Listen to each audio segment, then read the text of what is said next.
So the question is, extend or move in Fife 2025?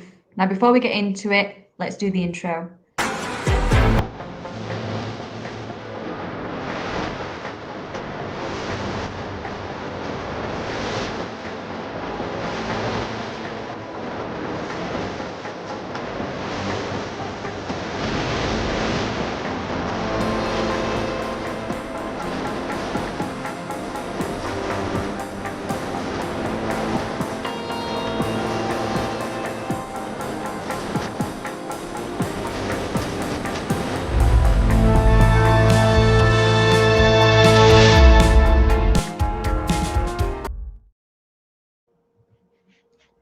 So today we have a step-by-step guide for you, and this is perfect if you're a Fife homeowner.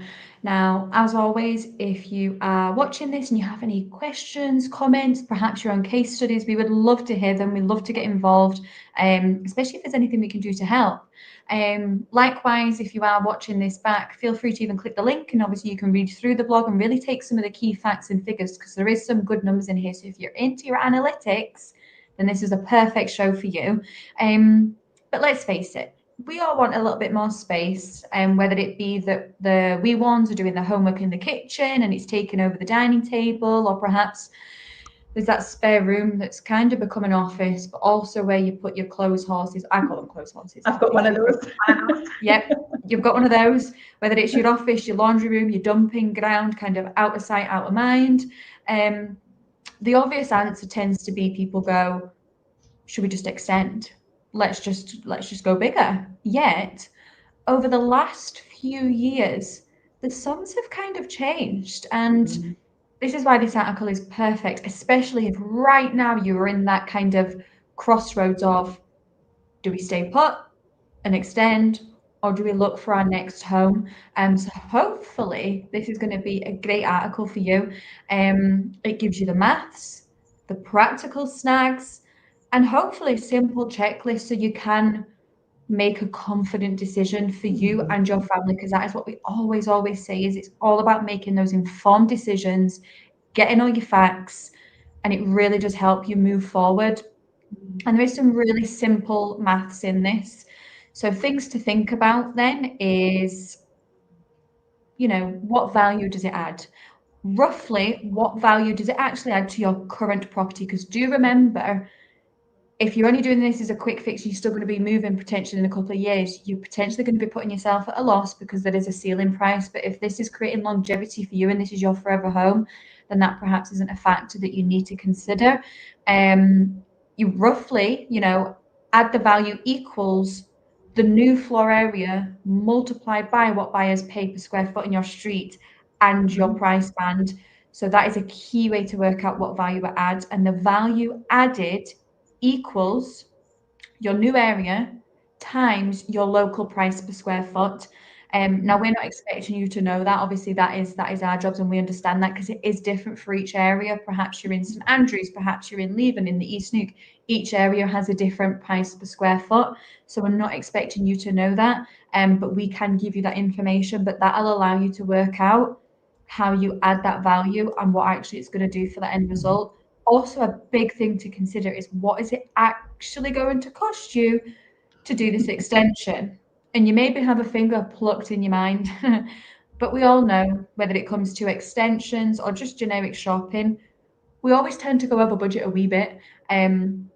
So factor that in as well. And it isn't just about what you perhaps think is just your bricks and mortar and the labour, but perhaps you need to think about the cost of architects. You've got to get your planning permission, what professional fees, your approvals. Don't forget the VAT, because some people still forget VAT. Yeah, that's a big thing. Also, as well, during this, when you're getting this extension done, is the home still habitable, or are you actually having to move out of the home to get the works done? Perrie, this is almost like we meant for this.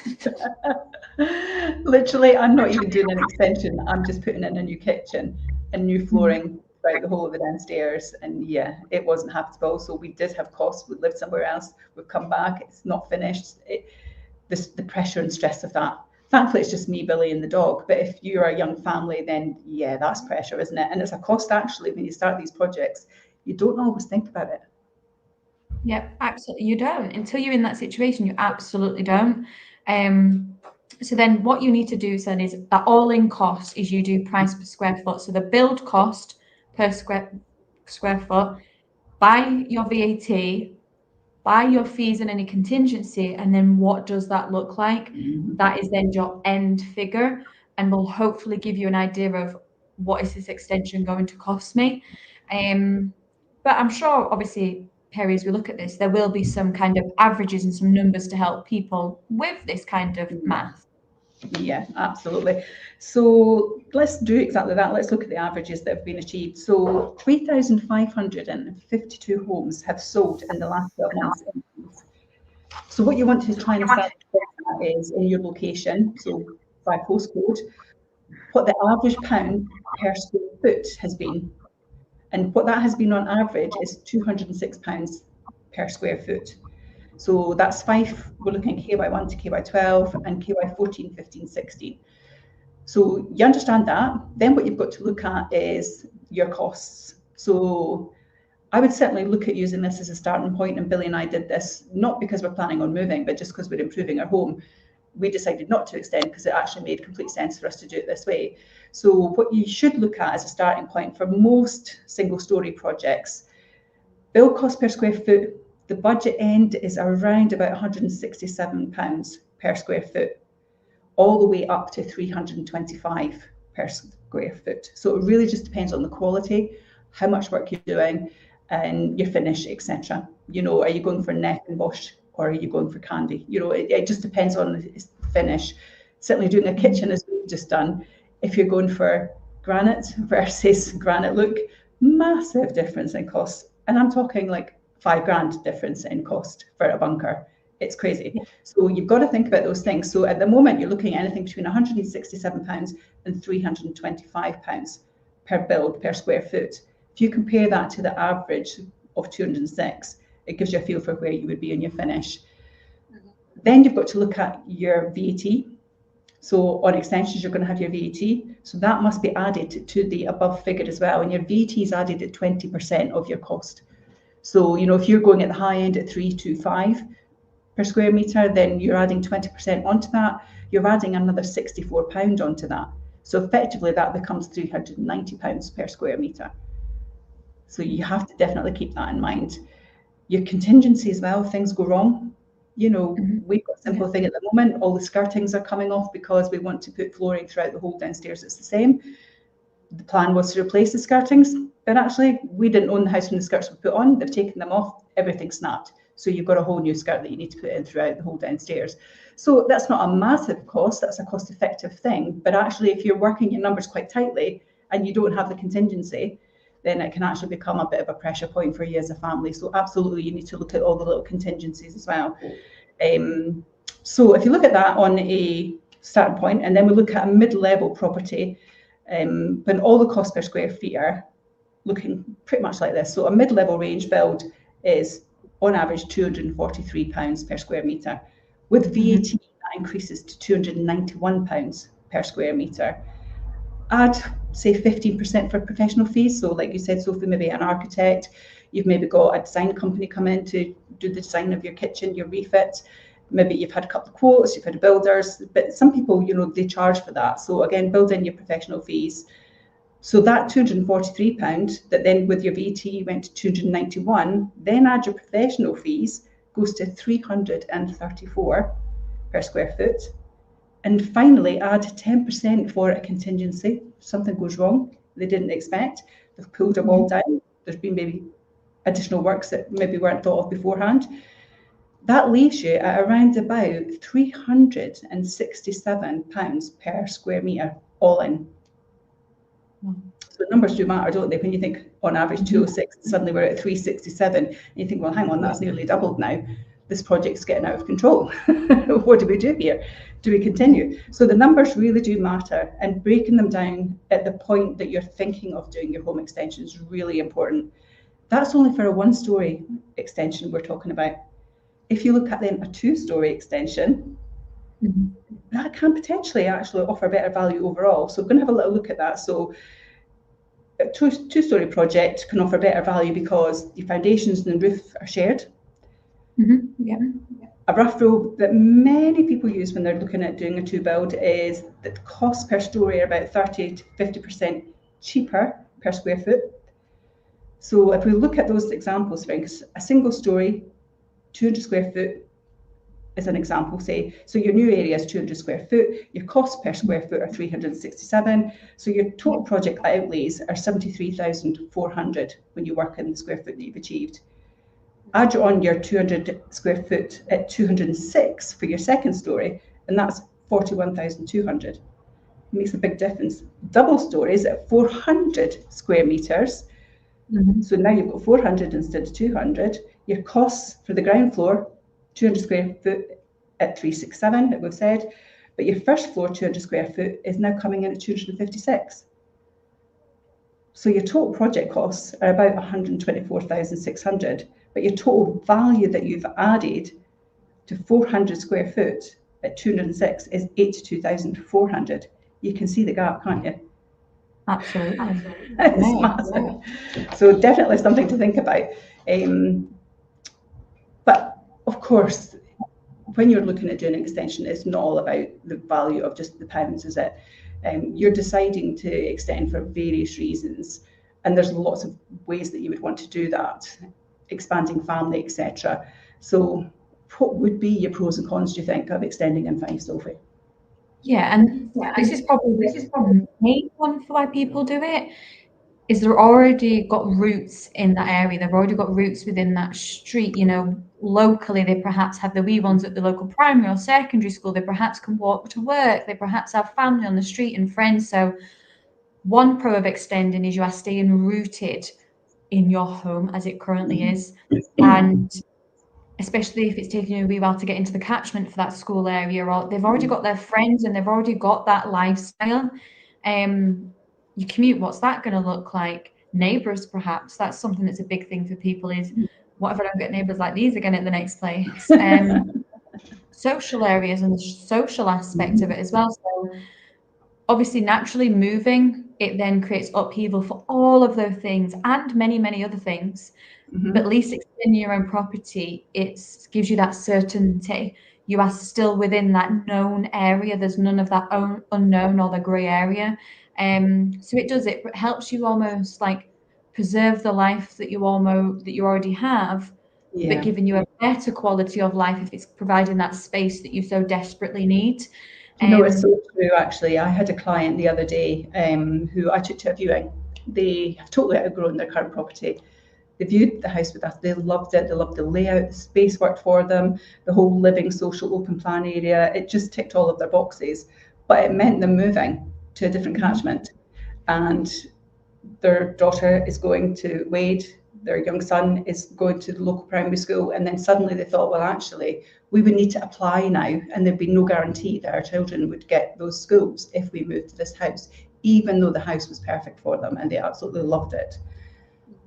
They have done exactly this. They've done this exercise and they have now decided just to extend their current home and stay where they are, because, as we said earlier, extending doesn't mean to say that's your forever home, but what that extension will do for that family was allow them to have all of the school years done and dusted, with the children being with their friends, going to the educational resource that they want to go to, and allow them to have the space that they need as a family to grow as well, because the children are going to get older and going to need more space as well. So it really does work for some families in the timeline that they're perhaps working to. So you're absolutely right. It really gives them everything that they're rooted to, and they don't want to move from that. They've decided. So that's exactly what they're going to do. But they explored their avenues, and that was the best thing they could have done. They looked at other houses, they saw what was on offer, and actually thought, you know what, this is what we're going to do, and that will work better for my family. And that's why it's individual, isn't it? It's an individual thing for every person that's deciding to do this.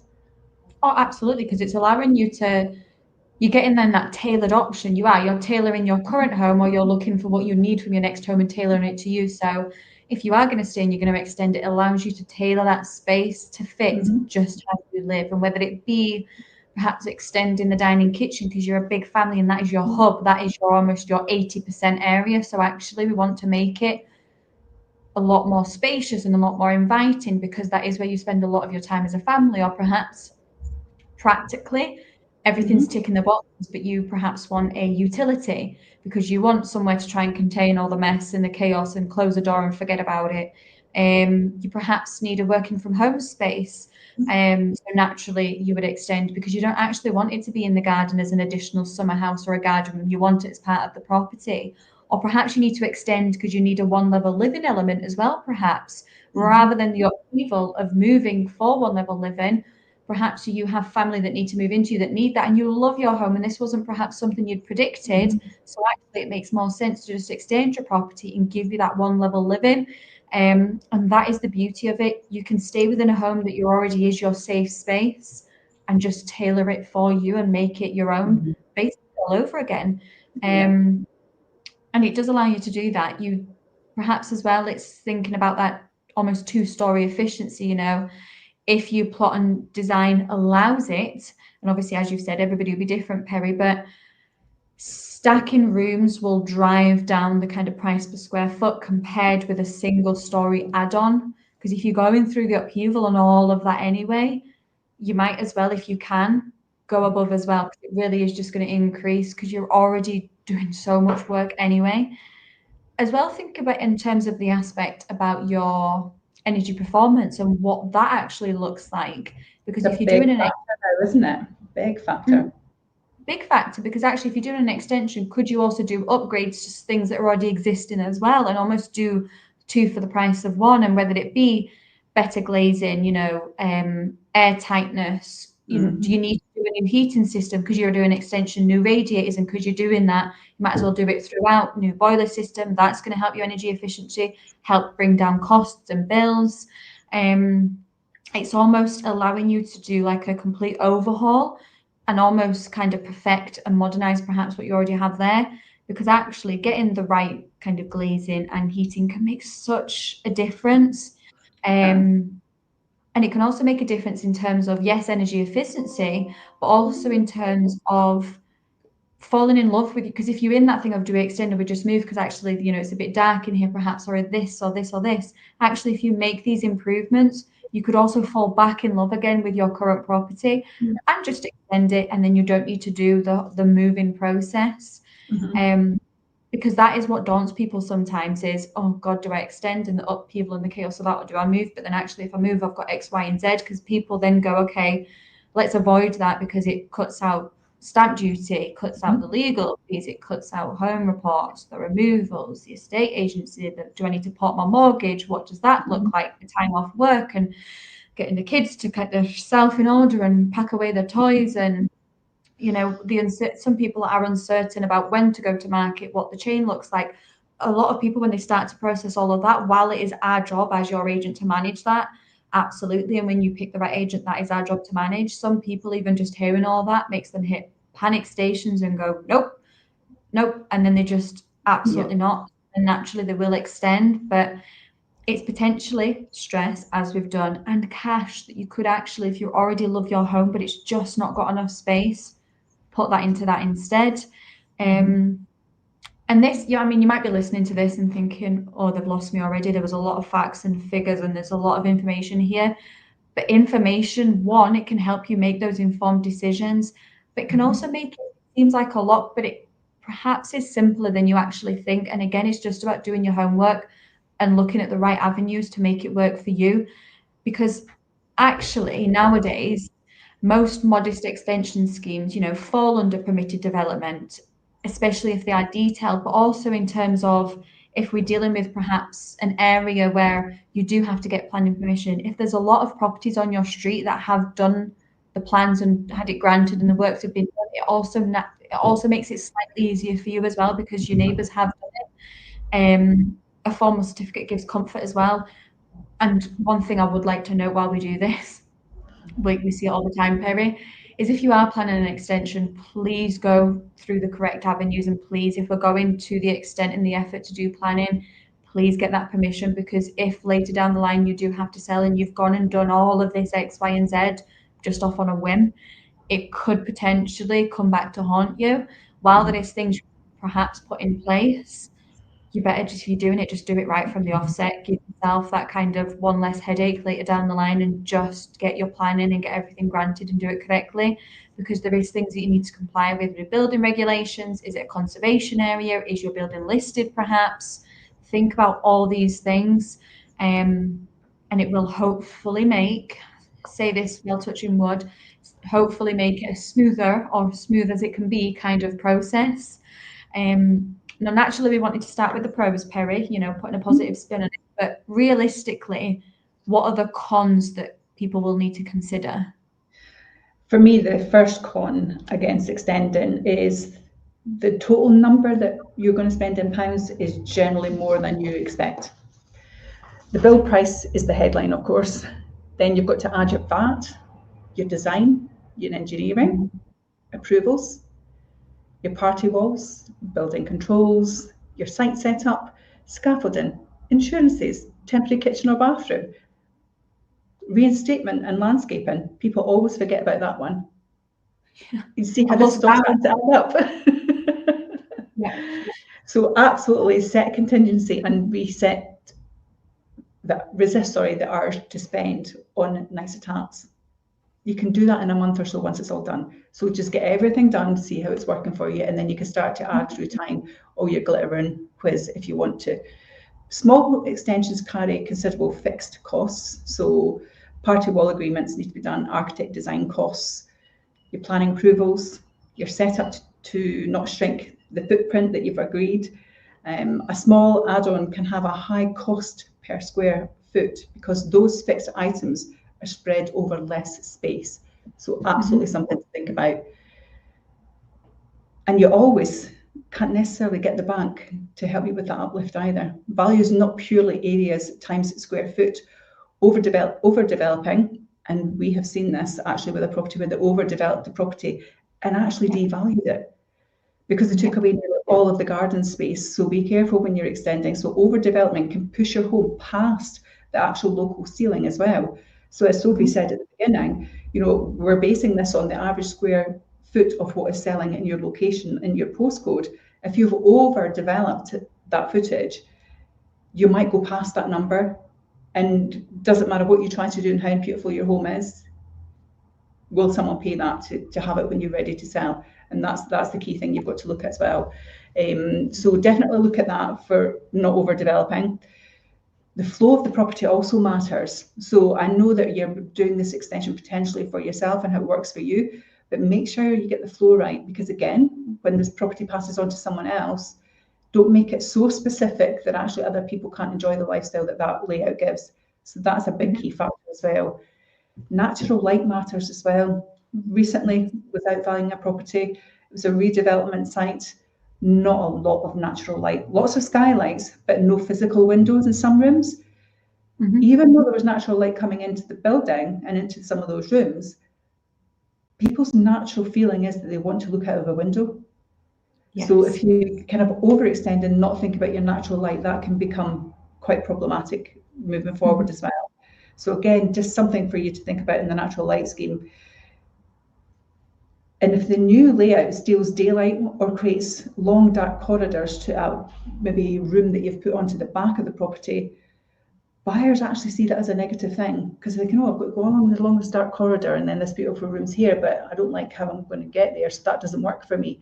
Because this is what they think about. It's the journey. It's like when we talk about curb appeal, that will be the same impact there as well. So definitely something to consider in that scale. Your design as well, the quality of what you do. If it's not luxury, is there basically kind of just sub luxury, or is it basic? So you want to again make sure that it turns the floor space into a nice area and not turning it off by putting too much in there. Time and disruption is another con. I mean, time and disruption is massive. As I said earlier, we're doing this kitchen and it's honestly, I just can't wait for it to be over. Don't get me wrong, it's going to be beautiful. But a straight run single story as well, can take maybe 3 or 4 months on site. Many can take longer when you add in the pre-build design, the approvals, the hassle of getting a quote from a tradesperson, because even tradespeople just now, they're maxed out. It takes months to schedule someone to come out and even have a look at anything at the moment. let alone nailing them down to kind of a time that they're going to do it. So, when are you actually going to turn up? You could be getting quotes now and it might not happen till spring. That's how far away some of these things are. So again, that's definitely something to think about.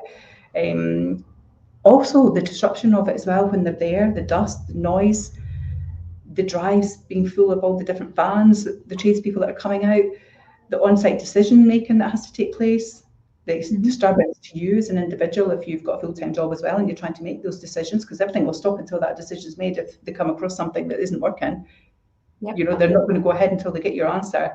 It affects work, and it also really does impact your family life. And that's a big factor that comes into that as well. The planning uncertainty of it as well. Most schemes do get consent if it's the right design and it tells the right story and you've followed all the processes, but some don't. You have to consider, are you in a conservation area? Are you hampering the outlook? Are massing into other areas, so your neighbours, can they see what they could see before, or have you hidden their view and darkened their garden? Trees in the way, the removal of them, again, that's a costly expense. Drainage, parking even, they can all bite you, so we really have to look at all of those things. Early advice definitely reduces that risk. If you don't get that early advice, what does your plan B look like? Because you could be spending thousands of pounds in the planning and actually not end up with the end result. So you definitely need to look at that. And I think you have to look at cash costs versus your financial costs. So most schemes do get consent with the right design process, as I say, but if you draw down on some of your savings to do that or extend your mortgage, include the cost of the money over the time that you're going to be living there as well. That's really important. So if you're spending that money and your plan is to stay then in the home for 10 years, what does that cost look like if you split that over that 10-year window? And will that value then, with the example we gave earlier, give you the return on that cost? Bear in mind, 10 years is a long time to understand, well, what would the property market look like in 10 years' time? So you've got to factor that in as well. And that's just part of the actual price of your extension. You've got to think about all of those things. And the VAT fairness of it. Extensions carry 20% VAT in most cases. New build is zero rated, but if you're extending, it's going to cost you 20%. I know that feels a little bit unfair, but that's just the way the government have done it, I'm afraid. So they're going to get you to pay. So when moving home, though, potentially beats doing the extension, what does that look like? Yes, and it's about, the key to this is kind of making sense, and it is about moving makes sense when these three things line up. Now, firstly, your pound per square foot sits far below your all-in cost per square foot. So to break that down, if the pound per square foot for your area of Fife is set at, let's say, £182 per square foot, and your all-in build sits around 367 per square foot, the numbers are kind of telling you what to do. And it is hard to turn a profit on an area alone. So naturally, that's one of the things that it does make sense. Secondly, there are Fife homes that are already do what you are wanting them to do. So for example, if you can buy a 4-bed with the layout that works for you and your family, with that brand new decent kitchen diner in a street that you love and actually works for you demographically, and you can then avoid, the cons that Perrie have just outlined, including the upheaval, pay stamp duty, yes, absolutely. But then again, look at the cost and actually, what does my stamp duty look like? What does my obviously costs look like all in? And again, what does that story tell you? So that's number 2. And then finally, your life horizon is perhaps shorter. So if you plan to say move again in 5 years, a big project is risky because let's face it, 5 years isn't a long time. So actually, if you were to go through doing an extension, and actually how long will it take? Because again, just like the costs, if it says it's going to be 3 months, it's not going to be 3 months. Give some grace on that. So actually that eats into the moving time that you have kind of set a time scale for. So actually you have less time to enjoy that by the time it is finished. And also less time for the market to forgive any potential overspending that naturally you have done. So if you plan to stay a decade or more, quality of life then obviously outweighs a thin cash return. So that is the 3 things to really look out for to help you make sense of what works for you and then kind of moving on. In terms of the 4-step decision checklist for Fife homeowners, step 1, get your street level price per square foot. So reach out to a local estate agent and please make sure they are local. Don't be picking like a big widespread, because do they actually know the nitty gritty? Evidence similar homes, what they have sold for in the last year. Again, in the last year, please do not go on data that's like 2022, 2021. That is not going to help you in this, obviously helping you with moving forward. So it needs to be a local agent with recent, obviously, sale history. Not asking prices as well. Don't get caught up on, oh, but that was the home report value. What was actually paid on completion, because that is showing you what it is worth to somebody and what is actually selling. Divide the price by the internal floor area to get a realistic price per square foot. Now, yes, you can reach out to a local estate agent, but a great way, if you perhaps haven't got the square foot on a listing, you can go onto the EPC register, and there will always be an EPC registered for an address, and you can get the floor area from that. That will then help you based on what it was sold for. That's the floor area. Divide it. That gives you an idea. But make sure as well you don't just do one and go, oh, brilliant, I'm happy with that figure, and crack on. Get a couple to give you a really good average and help you make decisions. Don't just go on one anomaly. Step 2, price the whole project. And we've given you the details in what that means in terms of whole project. It's not just the build, it's from start to finish, the full upheaval, the cost, the legals, the planning, all of that to help you make informed decisions. And also get a couple of quotes as well. Just like you're going to get averages for the price, get a couple of quotes as well, because you might have one that blows it out of the park, one that's less average. Get a couple of quotes to give you a really true indication of what this is going to cost you. And don't forget to add in that contingency that we mentioned. Step 3, run your break even. So run your all-in cost per square foot versus your local price per square foot.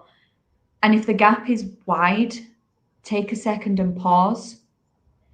If it's close, look at 2-story options or perhaps some more innovative plans that deliver more useful rooms for the same footprint. And if it's a loss, but it potentially gives you the home that you want, then the loss is only an issue if you perhaps look to sell it within, say, that 5-year window. And finally, sense check with your future self. How long are you going to stay? What do perhaps my 10 years look like for moving forward? You know, family dynamics, grandchildren, grandparents, teenagers, pets, working patterns, and perhaps, you know, are there any health conditions that are only going to gradually deteriorate that could change things? Granted, and we say this, you absolutely don't have a crystal ball, and you also don't know what's around the corner. We appreciate that, but try where best to plan and factor those elements in.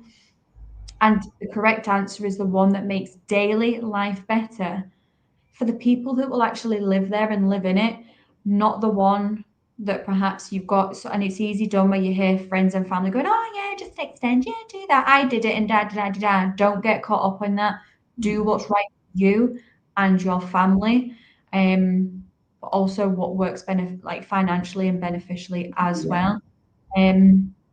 So we've given all this information, Perrie, but how would you say is the best result if they do plan to extend? So I think how to get the best result in your planning part is absolutely, firstly, start with a plan, not a room count, because a room count isn't necessarily the right thing to do.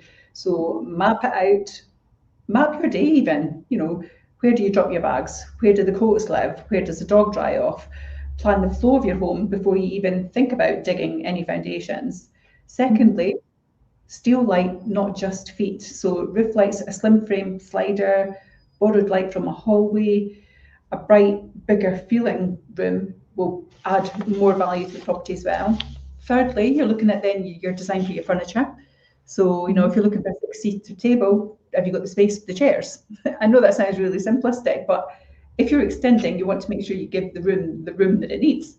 So Yeah. islands need clear walk routes again. So if you've got an island, does it work? Put sockets where you'll be working, where you're making tea, where you're doing your drawings with the kids in the evening after school. Just coordinate it so that it looks nice.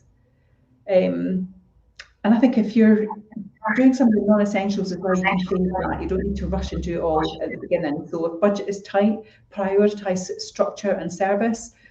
You can always do the upgrades and the work later on if you need to. So that's something to think about. Fifth, I'd look at lock down the plan. If you don't lock that plan down before you start, it can quickly run away. Changes on that site are a budget killer. So absolutely be careful of that. And again, I think lastly for me, it's about choosing a team of people that are going to come and work on site and that you trust, that they know your price and that they also know your process and how they're going to do it and by what time. So again, if you've got a skilled workman coming out, have you got references? Have friends used them? Have they got insurance? Have they got a clear program? Have they basically led with confidence when they've relayed everything to you to make you feel that you trust them and that they can walk you through all the decision making that's happening? I think that's a real big thing at the moment. We've got Stuart doing our kitchen at the moment, and there's been times where I've said, "Oh, I quite like this and I quite like that," and he's went, "Have you thought about this and have you thought about that?" And I'm like, "Oh, actually, I haven't thought about that." And we're ending up with a better design because he has had confidence to say what he wants to say, and I've trusted what he's told me. And actually, some of the designs that we've slightly changed, not massively, have been to the better, and we're going to end up with a better end product. So definitely getting someone that you're going to trust, I would highly recommend that. So do your homework on them beforehand. We say that about ourselves. You're getting estate agents out, don't we? Whoever you're getting to offer a service that you're spending money on, absolutely get recommendations and understand what they're all about and what they work to, because that's a big thing for you as well. But at the end of the day, the bottom line for anybody who's thinking of doing this, there is no one answer. There's lots of Fife areas where the price point is different. In parts of Fife, buyers are paying £482 per square metre. In other areas, they're paying 144. It just really depends where you are. So just be careful what you're doing, understand what that value is in your location, and potentially build around that and make sure that eventually you will get the return. That would be my top tip. Do your homework. Yep, absolutely. I think that's a great end there, Perrie. Do your homework. Perfect. And again, as Sophie said at the beginning, there's a lot of information in this post. If you're in the midst of kind of making this decision to make one of these projects happen for you, click on the link, you can read the article, it'll give you some good guidance steps as to how you can perhaps start planning. And likewise, actually, if you've gone through this process, I'm sharing some of my story. If you've gone through this process, you've had a great experience, share it, because actually you might just be helping someone else out there as well. Absolutely. Perfect. And that's us till next time, I think. Yep, perfect. Well, take care and all the best. Thanks. Bye.